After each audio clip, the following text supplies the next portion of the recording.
संत समागम हरि कथा, तुलसी दुर्लभ दोए, सुत धारा धन लक्ष्मी, घर पापी के भी होए।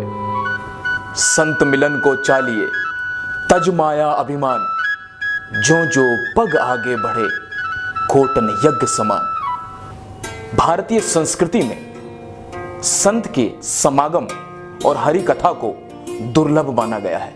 एक पापी के घर पर लक्ष्मी रूपी पत्नी हो सकती है, लक्ष्मी खुद हो सकती है, लेकिन संत का समागम जरूरी नहीं। जैसे जैसे हम संत के समागम की ओर बढ़ते हैं, वो किसी यज्ञ से कम नहीं। संत जो चरित्र का निर्माण करता है, संत जो संस्कारों का निर्माण करता है, वो संत जो इस भारतीय संस्कृति की धरोहर है, जो मार्ग प्रशस्त करता है भगवान की तरफ बढ़ने का, भगवान को प्राप्त करने का, ईश्वर प्राप्ति का। लेकिन जब संत किसी षड्यंत्र का शिकार बन जाए या उसे षड्यंत्र का शिकारी बना दिया जाए, तो सवाल दर सवाल है, जवाब दर जवाब चाहिए, सिस्टम से, व्यवस्था से। कुछ ऐसे सवाल जिनका जवाब आज हम आपके सामने ला रहे हैं। आखिर क्रोथा कांड का सच क्या है?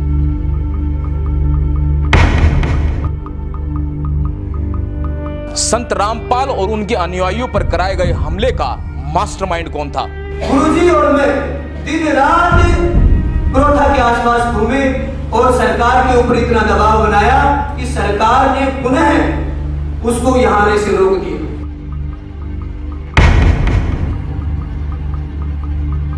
सतलोक आश्रम पर हमला होता रहा और पुलिस क्यों सिर्फ देखती रही?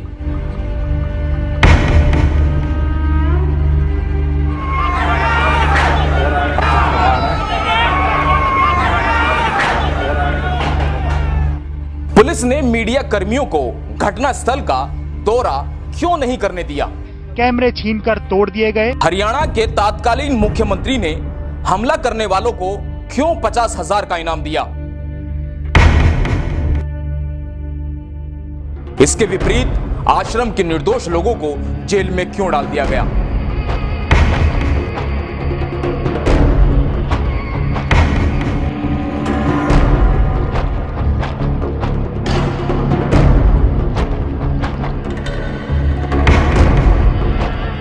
आखिर कौन है संत रामपाल? क्या है उनका उद्देश्य? सबसे पहले मैं आपको उनके जीवन से परिचय कराता हूं।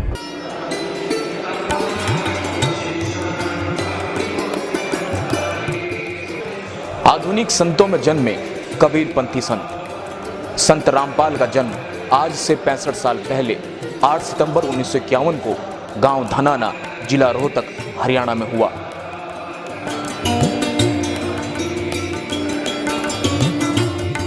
सन 1988 में आत्म साक्षात्कार पाने के बाद अपने परम पूज्य गुरु स्वामी रामदेवानंद से दीक्षा लेकर और भक्ति के मार्ग पर चलकर उन्होंने जन कल्याण के लिए अपना जीवन समर्पित कर दिया। उन्हें सन 1993 को सत्संग और सन 1994 को नामदान करने की अनुमति अपने गुरु से प्राप्त हुई। संत रामपाल का कारवां शुरू हुआ, एक ऐसा कारवां जो कबीर जी की मानवता के मार्ग पर होकर हरियाणा के कोने कोने और पूरे भारत में फैल गया। इसी के साथ कुछ लोगों को उनका फलना फूलना रास नहीं आया और फिर शुरू हुआ संत रामपाल पर झूठे आरोपों और साजिशों का सिलसिला।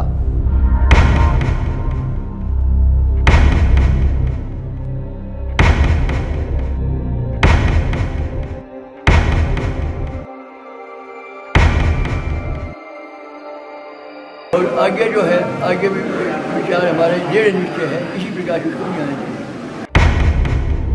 रामपाल दास कोई संस्था नहीं है, रामपाल दास एक व्यक्ति है और आर्य समाज वो संस्था है जिसमें व्यक्ति बहुत छोटी चीज है। हमें मीडिया के माध्यम से यही सुनने को मिलता था कि संत रामपाल जी ने महर्षि दयानंद द्वारा लिखित पुस्तक सत्यार्थ प्रकाश पर टीका टिप्पणी की, लेकिन आज तक किसी भी मीडिया चैनल, अखबार या कोई ऐसा शख्स नहीं जिसने आपको यह बताया हो कि आखिर वो आपत्तिजनक टिप्पणी क्या थी। आज हम आपको बताते हैं कि वो आपत्तिजनक टिप्पणियां क्या थी। दार्शनिक चतुर्थ उल्लास में एक ऑब्जेक्शन किया है, आपत्ति व्यक्त की है कि स्वामी दयानंद जी ने विवाह का उत्तम समय लिखा है 24 वर्ष की लड़की 48 वर्ष के पुरुष का जोड़ा सही है। दास ने ऑब्जेक्शन किया कि ये ना कभी हुआ ना हो सकता, ये कभी संभव था ना है, तो ये गलत विचार हैं दान जी के, ये बिल्कुल मान्य नहीं है। गर्भ धारण करते ही पुरुष अपने वैसे चला जाता है और वह एकली बालक पाले, ये तो जो है ना पाप है। दानंद जी कहता है कि फिर तो विवाह भी पाप है। अरे तेरा गजब हो, ये कहाँ थे विवाह और कहाँ ये दुष्कर्म। इन्होंने किसी कल्याण से कुछ लेना देना नहीं, इन्होंने तो सत्यार्थ प्रकाश और दानंद चाहिए बस। इस सत्यार्थ प्रकाश को पढ़ के आग लग जाए समाज में, इतने गंदे विचार लिख रखे, ऐसे पशु जैसे कर्म का समर्थन कर रखा है नियोग का। और फिर क्या लिखा है, कहते पुनर्विवाह नहीं करना विधवा का। प्रश्न है विवाह का समय और प्रकार कौन सा अच्छा है। 24 वर्ष की स्त्री और 48 वर्ष के पुरुष का विवाह उत्तम है। पहले ये दिखाते हैं इसी सत्यार्थ प्रकाश के समोल्लास नंबर 7 में, देख कैसा कलाबाजी है दयानंद की। प्रश्न किसी ने करा कि ईश्वर साकार है व निराकार, उत्तर महर्षि का निराकार। ठीक है, अगले ही पृष्ठ पे प्रश्नकर्ता कहता है क्या स्तुति आदि करने से ईश्वर अपना नियम छोड़ स्तुति प्रार्थना करने वाले का पाप छुड़वा देगा। महर्षि दयानंद कहते नहीं। तो प्रश्नकर्ता कहता फिर स्तुति प्रार्थना किस लिए करें, क्यों करना। उत्तर महर्षि दयानंद का उनके करने का फल अन्य ही है। प्रश्नकर्ता कहता है फिर क्या है।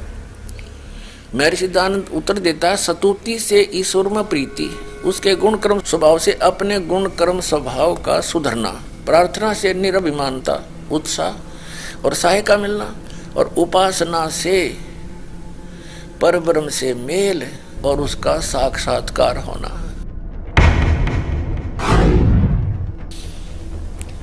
पहले पृष्ठ पे कह रहा है 154 पृष्ठ पे कह रहा भगवान निराकार है, और दूसरे पृष्ठ 155 पृष्ठ पे कह रहा है सामने ही कि उपासना से पाप तक कटे नहीं। उस पापग्रस्त प्राणी का, पापी प्राणी को भगवान का साक्षात्कार हो जाएगा, और साक्षात्कार फिर निराकार का क्या होगा। अब इसने खुद परमात्मा के ऊपर कटाक्ष कर दिया, और जिन्होंने भगवान मिला, नानक साहिब जी खुद देख कर आए सतलोक परमात्मा के साथ गैर वापस आए, उसको मूर्ख बता रहा है। महर्षि दयानंद सचमुच इतना बुद्धिहीन था, न उसको वेद ज्ञान था, न उसको खगोल भगोल का ज्ञान था, और न ही वो समाज सुधारक था। ये उनकी पुस्तकों में लिखा था, दास ने पढ़ा और आपके रूबरू कर दिया। उस भागीरथ पंडित जी ने वहां उनसे प्रश्न किया कि आप हुक्का पीते हो और समाज सुधार का ठेका ले रहे हो, क्या वेदों में हुक्का पीना लिखा है। और महर्षि दयानंद कहता है क्या वेदों में हुक्का पीना निषेध है, कहीं दिखा मुझे। अरे वाह मेरे से अपनी बकवाद को आगे डालने के लिए फिर वेद अड़ा दिए। वेदों में कहता, वेदों में न्यू भी इतना लिखा मत पियो न, फिर इसका मतलब तो भी ठेका ले रहा समाज सुधार का। कबीर साहब ने पत्थर पूजा आदि का बहुत खंडन किया। महर्षि दयानंद कहता है कि कबीर पंडित तो तकियों की पूजा करते हैं, खड़ाओं की पूजा करते हैं, और ज्योत दीप जलाते हैं, ज्योति यानी हवन, ज्योति भी हवन है घी की, उसकी भी पूजा करते हैं। क्या बोला, पत्थर पूजा से कम नहीं। यानी अपने को विद्वान सिद्ध करने के लिए उस महापुरुष ने जो 400 वर्ष पहले इस दयानंद से वो महान काम किया था, उसको नकारा करके स्वयं महर्षि पाकना चाहा था, भगवान को रिजेक्ट करके। अपना आत्माओं ऐसे व्यक्ति को होए एक कौड़ी को लाल बनाकर सिर पे रख दिया, हमारे गठड़ी बांध के फिरे थे उठाए। अब इन सब की पालिश तार दूंगा और इनको जैसे थे वैसे दिखा दूंगा कि ये ना तो ऋषि थे ना मैं ऋषि थे, ये केवल अज्ञानी और भांग पाड़ थे। सन 1857 के स्वतंत्रता संग्राम में महर्षि दयानंद का कोई योगदान नहीं था। इसी सत्यार्थ प्रकाश में इसी बात पर कटाक्ष किया है मुसलमान धर्म के ऊपर कि तुम्हारा खुदा क्या मनुष्य की तरह है जो एक स्थान पर रहता है, तो एक स्थान पर रहने वाला भगवान नहीं हो सकता। तो महर्षि दयानंद का जो अनुभव है वो उनके सत्यार्थ प्रकाश नामक पुस्तक में लिपिबद्ध है और वो टोटली वेद विरुद्ध है। तो ये महर्षि कौन से साइड पे था? जब एक भी वेद से ज्ञान नहीं मिलता इसका, और वेदों को सत्य मानता है। वो सत्यार्थ प्रकाश नहीं, वो सत्यानाश प्रकाश है। कितने जीवों का नाश कर दिया, अज्ञान भर दिया, नास्तिक बना दिए, राक्षस बना दिए। ये स्पष्ट कर दिया महर्षि दयानंद जी ने कि अवश्य वाद विवाद करें पर प्यार से करें। और ये दयानंद के चेले सतलोक आश्रम क्रोथा पे हथियार ले आगे मारने खातिर, ये तो राक्षस हो गए, इंसान है। इस सच्चाई को आज तक मीडिया ने आप तक नहीं पहुंचने दिया। दूसरी ओर आर्य समाज के तथाकथित ठेकेदारों ने सोचा कि कहीं इस बात का समाज को ज्ञान न हो जाए कि सत्यार्थ प्रकाश में ऐसा निराधार बातें लिखी गई है जिससे इस पुस्तक के नाम पर आने वाली कमाई या रुतबा खत्म न हो जाए। इस डर से उन्होंने संत रामपाल व उनके क्रोथा आश्रम को तबाह करने की ठान ली और 10,000 लोगों को इकट्ठा करके सतलोक आश्रम क्रोथा पर हमला बोल दिया।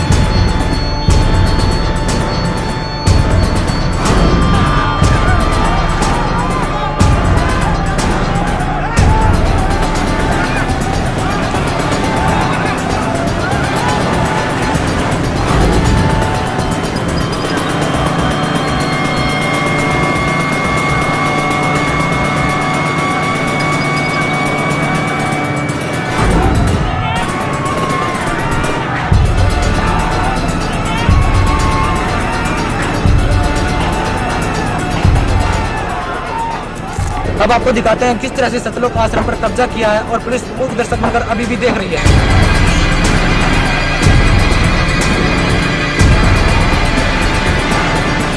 एक आतंकवाद जैसी स्थिति यहाँ पर बन चुकी है।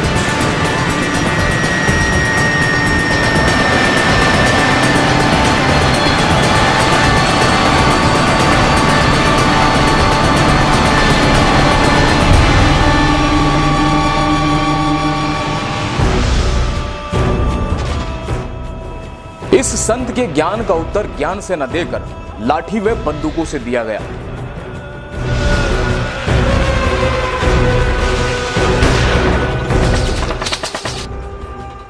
पुलिस की कोशिशों के बाद भी ये आश्रम की दीवारों तक पहुंच गए, जिसमें पुलिस और हमलावरों की मुठभेड़ में एक सोनू नाम के उपद्रवी की मौत हो गई।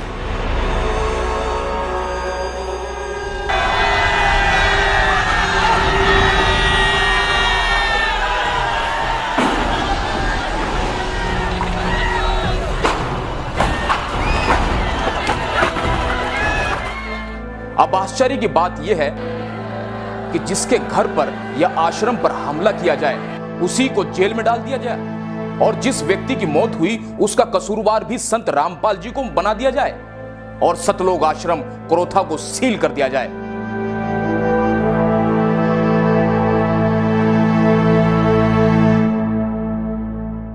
जबकि आश्रम पर हमला करने वाले उपद्रवियों को हरियाणा सरकार द्वारा 50-50 हजार का इनाम दिया गया।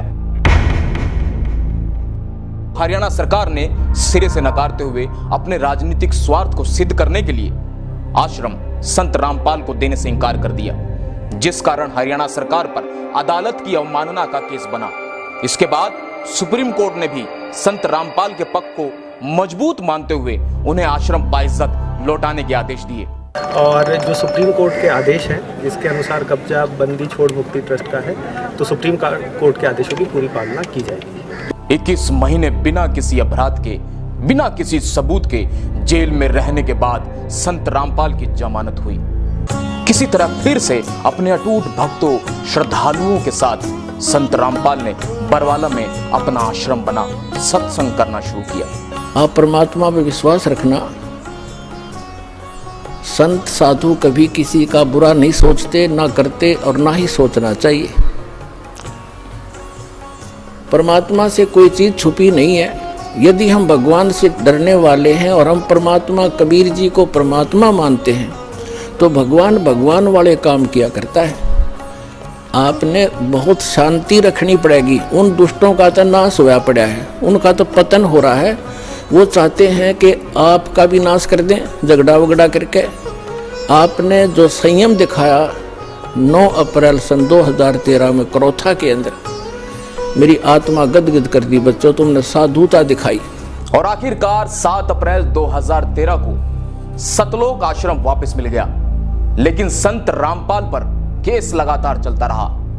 फिर भी करोथा आश्रम मिलना राहत भरा था, लेकिन जैसे ही 9 साल के बाद बंद पड़े आश्रम की सफाई के लिए अनुयायी आश्रम में पहुंचे, उन्हीं उपद्रवियों ने जिन्होंने 2006 में आश्रम पर आक्रमण किया था, वही लोग दोबारा आश्रम पर हमला करने आ गए।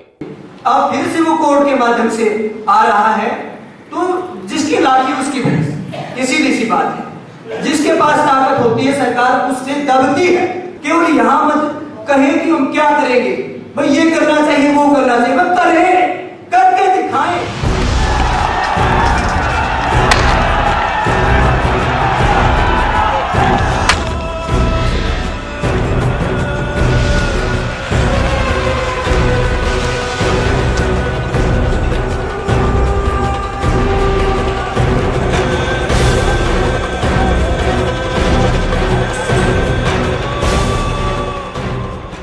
चाहता हूं कि कोई अपने आप को आर्य समाजी कहने लग जाए, इससे वो आर्य समाज के लोग नहीं हो जाते। यदि उनके वाणी और चरित्र में वो बात नहीं है तो मैं उनको आर्य समाजी नहीं मानता।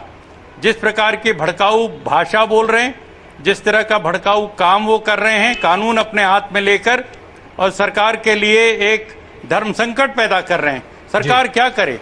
सुप्रीम कोर्ट का आदेश आया तब जाकर के उन्होंने कहा आप ले लीजिए आश्रम। लेकिन जो राज्य सरकार या कोई केंद्र की सरकार यदि ये कहती है कि हम सुप्रीम कोर्ट के आदेश का पालन नहीं करा सकते, उसको सत्ता पर रहने का कोई अधिकार नहीं। आपने संत रामपाल को हमेशा विवादों में घिरा पाया है। विवाद करना और विवादों से घिरना दोनों ही अलग चीजें हैं। आइए आपको समझाते हैं। सबसे पहले प्रश्न उठता है कि आखिर संत रामपाल के साथ विवाद क्यों?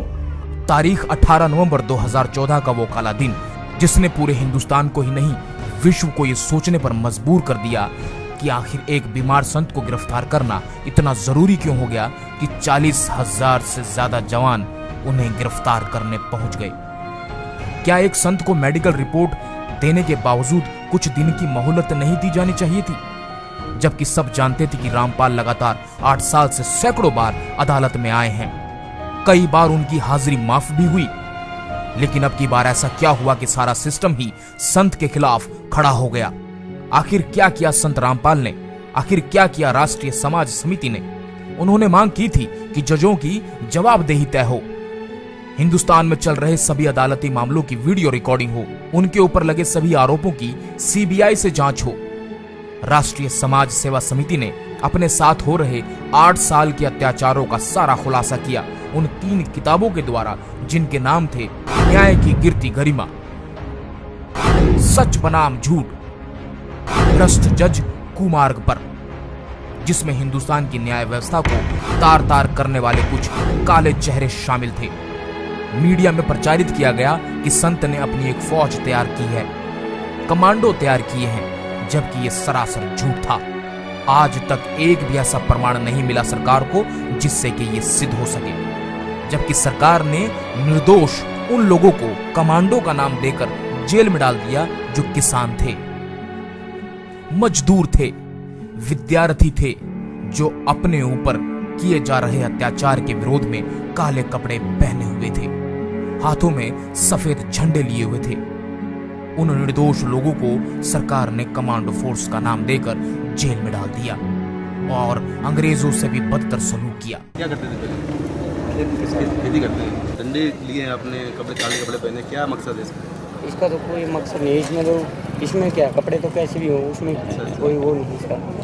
और रही डंडे और झंडे की बात, झंडे तो कोई भी उठा सकता है, इसमें कहीं पे भी जाओगे वहाँ भी झंडे, इसका मतलब वो नहीं है कि जो आप समझ रहे। तो अब हम मुद्दे पर आते हैं। दोस्तों, हम बात कर रहे हैं संत रामपाल की। जी हां, संत रामपाल।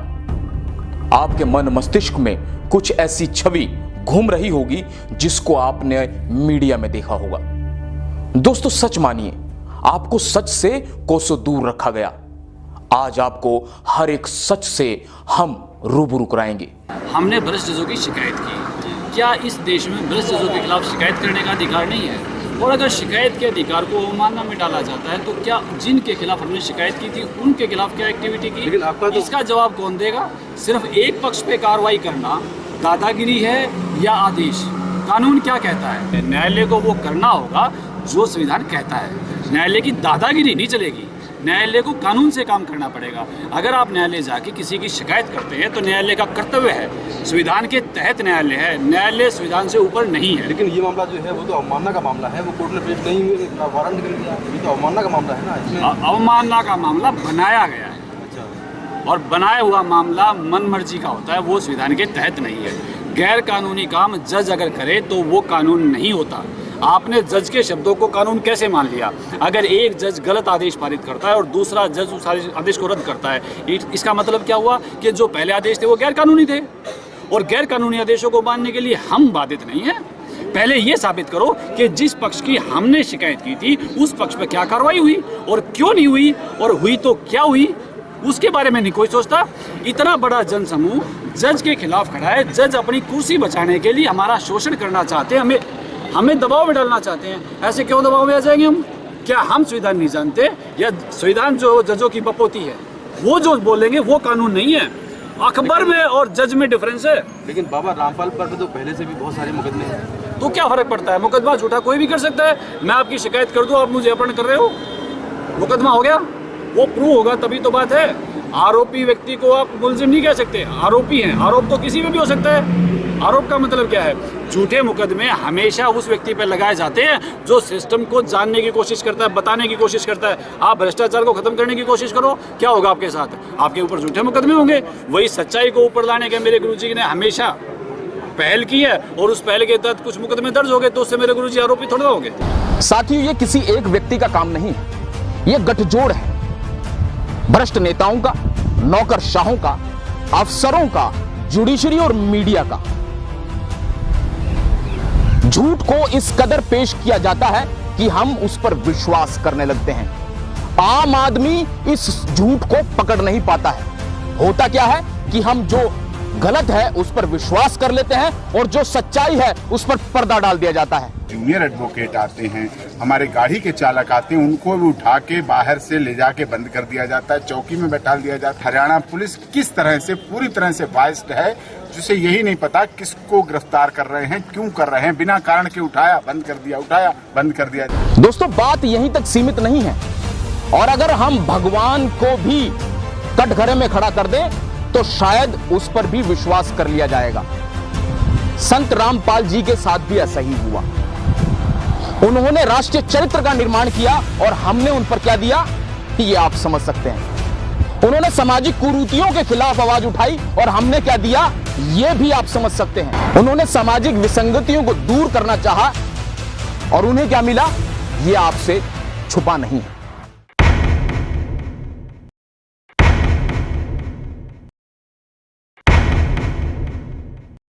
दोस्तों, हम आपको बताएंगे कि किस तरह सच्चाई को दबाया गया और संत रामपाल को बदनाम करने की कोशिश की गई।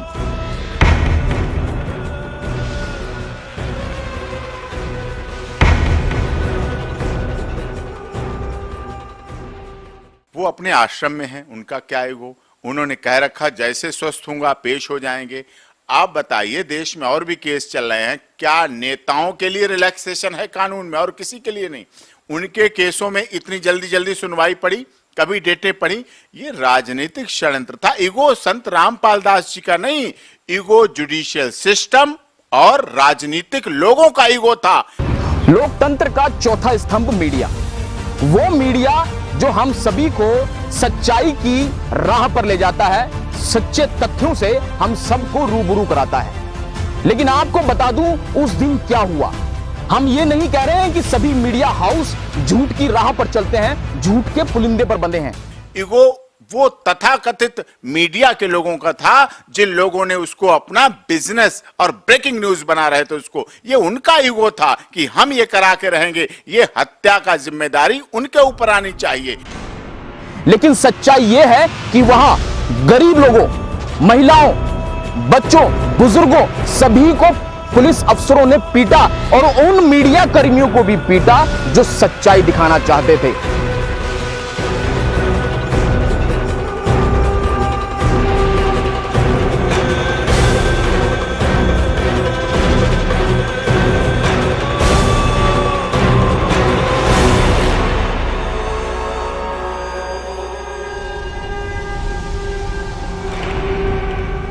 संत रामपाल के अनुयायी चाहते थे कि वह अस्वस्थ हालत में गिरफ्तारी ना दें, लेकिन संत रामपाल को भारतीय कानून और संविधान पर पूरा विश्वास था। तमाम सरकारी और गैर सरकारी डॉक्टरों की जांच रिपोर्ट में यह साबित हो चुका था कि संत रामपाल की तबीयत खराब थी। दरअसल उस दिन संत रामपाल अस्वस्थ थे, स्वास्थ्य ठीक नहीं था। उनके अनुयायी उनसे कहते रहे कि बाबा आप नहीं जाएंगे, लेकिन पुलिस और अनुयायियों को उन्होंने कहा कि मैं अपनी गिरफ्तारी देना चाहूंगा। एकाएक पुलिस बढ़ती चली गई, यहां तक कि सीआरपीएफ ने भी धावा बोल दिया।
सब कुछ उलट पुलट हो गया।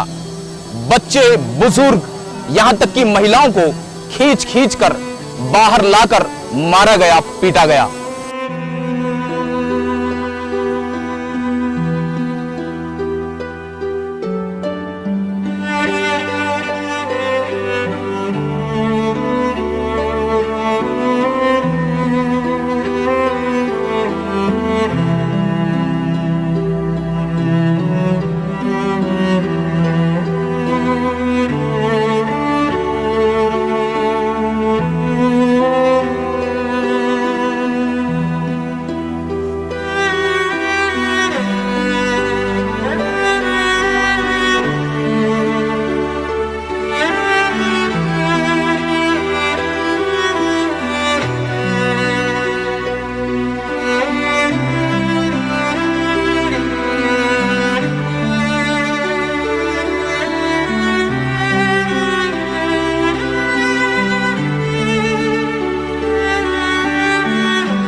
आश्रम में पुलिस के हमले से कई लोगों को गंभीर चोटें आई और कई लोग बुरी तरह घायल हुए। आइए देखते हैं उनका हाल।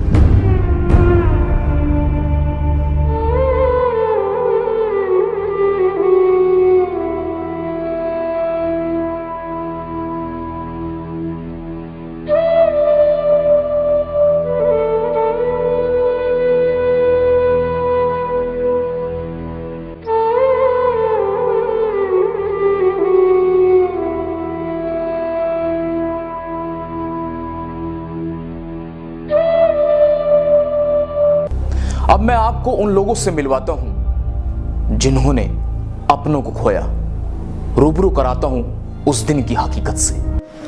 उनकी मौत पुलिस वालों के कारण हुई है। जो पुलिस कार्रवाई पुलिस ने की है आश्रम के ऊपर है, उसकी वजह से ही मेरी माँ की मौत हुई। पुलिस ने भक्तों की कोई नहीं सुनी, उनके ऊपर लाठीचार्ज कर दिया, आंसू गैस के गोले, पानी की बौछार कर दी, जिसके कारण 5 महिलाएं, 1 बच्चे की मौत होगी, उनमें से एक मेरी माँ है। हम लोगों का लाइट, पानी, बिजली सब काट कूट के बच्चे यहाँ पर सब तड़प के परेशान हो रहे।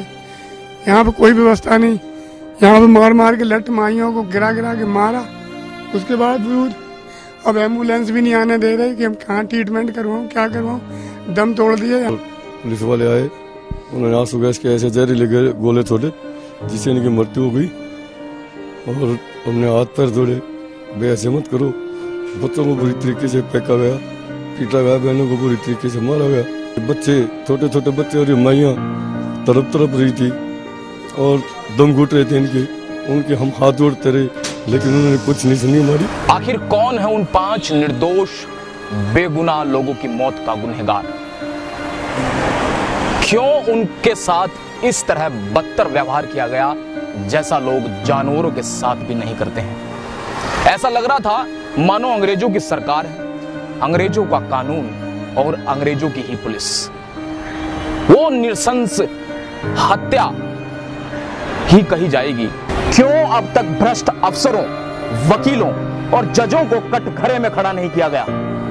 आज हम यहां सर्वोच्च न्यायालय के समक्ष खड़े होकर आग्रह करते हैं कि संत रामपाल और उनके अनुयायियों को इंसाफ मिले, ताकि आम व्यक्ति का न्यायालय पर विश्वास कायम रहे।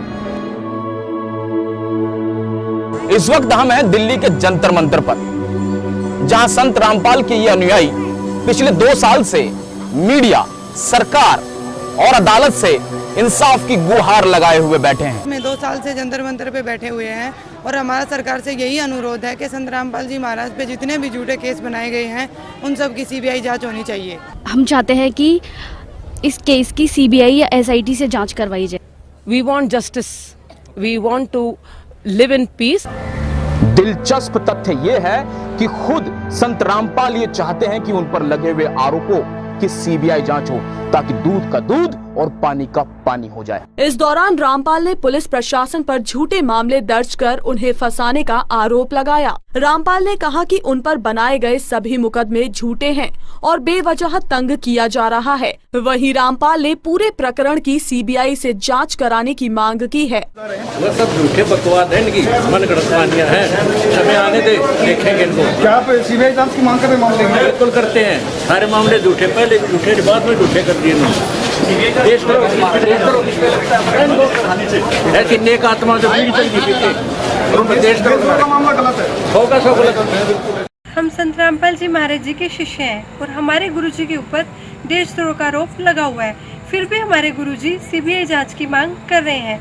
यदि फिर भी सरकार हमारे गुरुजी की सीबीआई जांच नहीं कराती है तो इससे साफ स्पष्ट है कि सरकार संदेह के घेरे में है और इससे सरकार की कार्यप्रणाली पर प्रश्न चिन्ह उठता है। मैं आपसे जानना चाहता हूं कि आपकी नजर में, संविधान और कानून की नजर में देशद्रोह कौन है और कौन है देशद्रोही। तो मैं आपको बता दूं कि भ्रष्ट नेताओं, जुडिशरी और अफसरों की नजर में देशद्रोही वो है जो सुदूर किसी गांव में रोटी बनाते हुए चूल्हे पर अपने सपनों को स्वाहा कर देती है। देशद्रोही वो है जो धरती का सीना चीर पूरे मुल्क का पेट भरता है। देशद्रोही वो है जो दूर किसी बॉर्डर पर अपना वर्चस्व, अपना सब कुछ देश के नाम पर न्योछावर कर देता है। अगर ये देशद्रोही हैं तो हम भी देशद्रोही हैं। अगर ये देशद्रोही हैं तो आप भी देशद्रोही हैं। और अगर ये देशद्रोही हैं तो बाबा रामपाल जी भी देशद्रोही हैं। तो लटका दीजिए उनको फांसी पर। राजपथ, जहां पर लोकतंत्र का जलसा होता है, ये वो स्थान है जहां से लोकतंत्र का बीजारोपण होता है और पूरे मुल्क को चलाया जाता है, प्रजातंत्र को सुरक्षित किया जाता है। लेकिन जब कोई जरूरतमंद या किसी व्यक्ति पर आरोप लग जाए तो शायद ये लोकतंत्र सुनता नहीं है। हर उस व्यक्ति को जो समाज की कुरीतियों को उजागर करना चाहता है, राष्ट्रीय चरित्र का निर्माण करना चाहता है या सामाजिक उन्मूलन का कार्य करना चाहता है, उसकी आवाज शायद दबा दी जाती है। आखिर में कुछ सवाल हैं मीडिया से, सरकार से और न्यायालयों से कि संत रामपाल और उनके अनुयायियों को जमानत नहीं मिलनी चाहिए। एफआईआर नंबर 426 और 427 रजिस्टर्ड हुई, उसमें देशद्रोह का कोई नाम नहीं था, केवल ये था बंधक बना रखा जो आपने कहा। पुलिस ने उसी से स्टोरी बनाई, लेकिन उस एफआईआर की जो पर्चा कटता है उसमें ही पुलिस लिख रही है धाराएं 121, 122 जो देशद्रोह की धाराएं हैं उस 426 एफआईआर में लिखी जा रही हैं, जबकि 18 तारीख भी नहीं थी उस दिन, ना ये घटना हुई, ना कोई देशद्रोह की बात थी, ना कोई किसी तरह की बात थी, उसमें ही लिख दी। इसका मतलब है पूरा प्लान्ड तरीके से, पूरे तरीके से एक सीक्वेंस में 426, 427, 428, 429, 430 सारी एफआईआर एक सीक्वेंस में काटी गई। सब आपके सामने है। मेरी तरह आपकी आंखें भी भर आई होगी। जुल्म सितम का एक एक लम्हा आपके सामने पूरे सबूत, गवाहों और वीडियो फुटेज के माध्यम से लेकर आए हैं। प्रत्यक्ष को प्रमाण की आवश्यकता नहीं होती। आपने सब अपनी आंखों से देखा और सुना। संत रामपाल और उनके अनुयायियों को एक साजिश के तहत फंसाया गया, यह बात साबित हो गई है। इसमें सरकार की भूमिका पर प्रश्न चिन्ह उठता है। भ्रष्ट जुडिशरी के फैसले से भ्रष्टाचार की बू आती है, क्योंकि संत रामपाल ने भ्रष्ट लोगों के खिलाफ आवाज उठाई। धर्म के नाम पर पाखंड करने वालों को बेनकाब किया, लोगों को शराब, बीड़ी, सिगरेट, मांसाहार से दूर रहने की प्रेरणा दी, भारतीय समाज में व्याप्त सभी बुराइयों और भेदभाव को दूर करने का प्रयास किया। और यही शायद उनका गुनाह है, यही जजों की नजरों में देशद्रोह है। आज भी जेलों में बंद संत रामपाल के अनुयायी बीड़ी सिगरेट को हाथ नहीं लगाते। उनका जेल में व्यवहार और आचरण देख के कोई नहीं कह सकता कि वे देश के द्रोही हैं या अपराधी।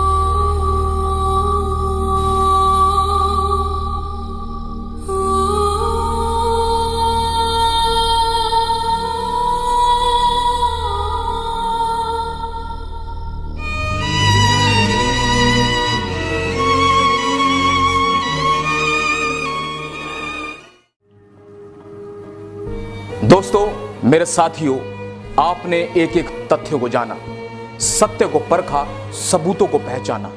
अब सवाल आप पर है कि आप कितने सही और कितने गलत को पहचान पाए हैं। हम कामयाब हुए हैं या नहीं, लेकिन सच्चाई यह है कि हमने सच्चाई को आपके सामने रखा है।